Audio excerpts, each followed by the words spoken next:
Patrick Tuttle, the real estate guy, and I'm here today to show you how to disengage your garage door opener in case you've had a power failure inside your home or just the garage area.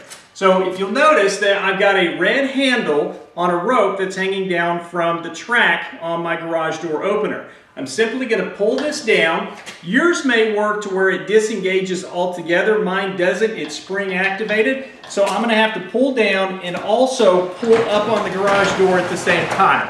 I'll be able to pull the garage door all the way up and then exit the garage and get to work. It's that simple. If you've got questions on how this information affects you in either your home sale or home purchase, maybe it won't help you with that, but it'll certainly help you get out of the garage.